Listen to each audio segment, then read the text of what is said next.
Hello दोस्तों, आज की इस वीडियो में हम बात करने वाले हैं लाभ एंड हानि के बारे में।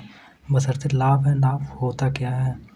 तो लाभ, जब हम किसी वस्तु को खरीद के लाते हैं और उसे अधिक दाम पे बेचते हैं तो हमारा लाभ होता है। कहने का मतलब अगर हम इसे लिख कर व्यक्त करें तो लाभ बराबर होता है विक्रय माइनस क्रय मूल्य। लाभ तभी होगा जब आप खरीद कर लाते हैं कम दाम में और अधिक दाम में बेचते हैं तो वहाँ पे हमेशा लाभ होता है। और अगर हम बात करें हानि की, तो हानि हमेशा जो है क्रय मूल्य माइनस विक्रय मूल्य। जब हम खरीदते हैं ज़्यादा मूल्य में और उससे भी कम मूल्य में अगर हम वस्तु को बेच देते हैं तो वहाँ पे हमारा लॉस हो जाता है, जिसे हम कहते हैं हानि। तो अगर हमें लाभ प्रतिशत निकालना हो, लॉस परसेंटेज अगर हमें निकालना हो तो सिंपल कुछ नहीं करना है, बस इसी फार्मूले को यहाँ पे लिखना है। SP minus CP। SP मतलब selling price cost price upon 100। ये आपका हो जाता है लॉस परसेंटेज। एंड हानि परसेंटेज, आपका हानि प्रतिशत की अगर हम बात करें, यहाँ पे P है, प्रॉफिट है, यहाँ पे लॉस परसेंटेज की अगर हम बात करें, सिंपली इसके नीचे बस आपको 100 लगा देना है। ये आपका हो गया हानि प्रतिशत। तो ठीक है दोस्तों, आपको आई होप आपको समझ में आ गया होगा कि लाभ और हानि क्या होती है। लाभ देखिए तब होगा जब हम वस्तु को कम दाम में खरीद के लाते हैं और अधिक दाम में बेचते हैं तो वहाँ पे हमेशा हमें लाभ होता है। और हानि तब होगी जब हम वस्तु को अधिक दाम में खरीदते हैं, उससे भी कम दाम में अगर हम वस्तु को बेच देते हैं तो हमेशा हमारा विक्रय मूल्य जहाँ पे कम हो गया वहाँ पे हमेशा हानि होगी। तो अगर हम प्रॉफिट परसेंटेज की बात करें तो हमेशा SP से CP घटाएंगे। ज़्यादा से कम घटाते हैं तो और बटे में 100 लिख देंगे तो प्रॉफिट परसेंटेज हो जाएगा। और हानि प्रतिशत की बात करें तो वह CP माइनस SP अपॉन 100 हो जाएगा। ठीक है दोस्तों, तो चलिए कुछ क्वेश्चन हम हल करते हैं। बशर्ते हम इसमें 3 टाइप के क्वेश्चन को हल करने की कोशिश करते हैं। तो देखते हैं, पहला क्वेश्चन हमारा है 630 रुपये में 12.5% के लाभ पर बेची गई वस्तु, किसी वस्तु का क्रय मूल्य, उस वस्तु का क्रय मूल्य ज्ञात कीजिए। यहाँ पे उस वस्तु का क्रय मूल्य ज्ञात कीजिए। तो हम ठीक है देखते हैं, अगर परसेंटेज में अगर बदलना है, जैसे परसेंटेज को हमें भिन्न में पहले बदलना पड़ता है, तो आपको सिंपली कुछ नहीं करना है, इसके बटे में 100 लिख दीजिए। 12/5 के बटे में 100 लिख दीजिए। ये हो गया आपका परसेंटेज। तो आप इसको जो है जब हम परिवर्तित करते हैं इसे तो सिंपली 1/8 आ जाता है। तो हम यहाँ पे ठीक से कह सकते हैं कि किसी वस्तु को हमने 8 में ख़रीदा है, 8 में ख़रीदा है यानी ये हमारा CP हो गया। और हमें 9 में उस वस्तु को बेच दिए हैं, 9 में बेच दिए हैं। परसेंटेज में देखा जाए तो 8 किसी वस्तु को CP था, उस पर 1 का लाभ हुआ है। सिंपली इस वीडियो में हमें 9 की वैल्यू दे रखी है 630 रुपये। हमें ज्ञात क्या करना है, 8 की वैल्यू हमें ज्ञात करनी है। सिंपली आप आर्यन रेशियो लगा दीजिए, 9/8 इज इक्वल टू 630/8। ये कितना गुना है, लगभग 7 गुना है, तो यह भी इसका 7 गुना हो जाएगा। तो 56 यानी 560 रुपये में उस वस्तु को हमने 560 में ख़रीदा था और बेचा हमने कितने में, 630 में। तो हमें जाके 12.5% का लाभ हुआ है। तो यहाँ पे देख सकते हैं आप 12.5%, यहाँ पे हमने ख़रीदा कम में है और बेचा ज़्यादा में है, इसीलिए हमें लाभ हुआ है। तो ठीक है, अगला क्वेश्चन देखते हैं दोस्तों। सेकंड नंबर का 1470 रुपये में 16/2% के लाभ पर बेची गई वस्तु का क्रय मूल्य ज्ञात करें। तो हमें जो क्रय मूल्य ज्ञात करना है, जो इतने % के लाभ पर बेची गई है और वह उसका मूल्य इतना है। तो हम देख सकते हैं कि 16/2/3% का जो भिन्न होता है वह कितना होता है, लगभग हमारा 1/6 होता है। ये हम आपको परसेंटेज वाले चैप्टर में अच्छे से समझाएंगे। तो 1/6 होगा, नहीं तो आप सिंपली कुछ नहीं करिए, 16.66 के बटे में 100 लिख दीजिए और इसको आप काटेंगे तो आपको यही वाली वैल्यू प्राप्त होगी। तो यहाँ पे हमने 6 में उस वस्तु को ख़रीदा है और बेचा कितने में, 7 में।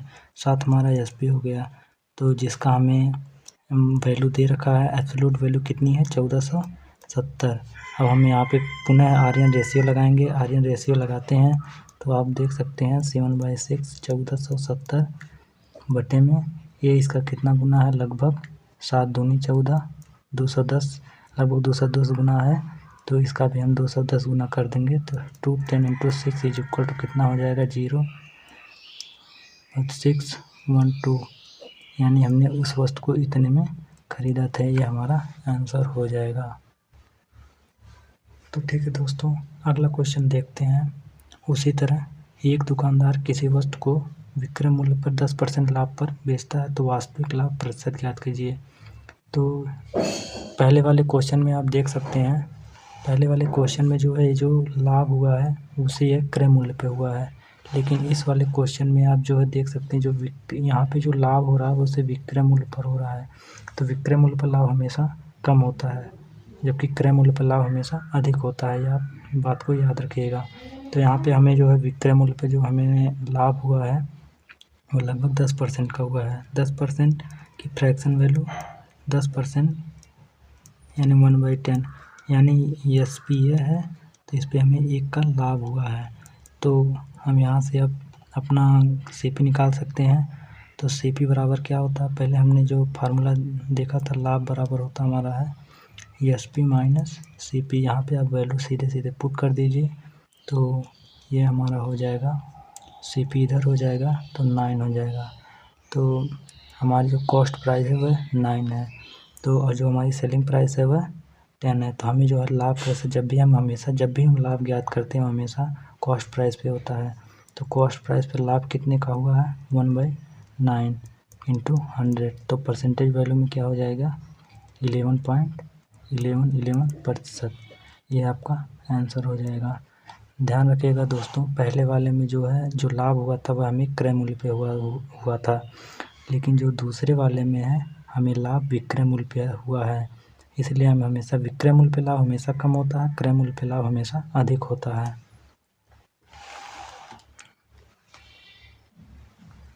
ठीक है दोस्तों, अगला क्वेश्चन देखते हैं। एक आदमी किसी वस्तु को विक्रय मूल्य पर 25% की हानि पर बेचता है तो वास्तविक हानि प्रतिशत ज्ञात कीजिए।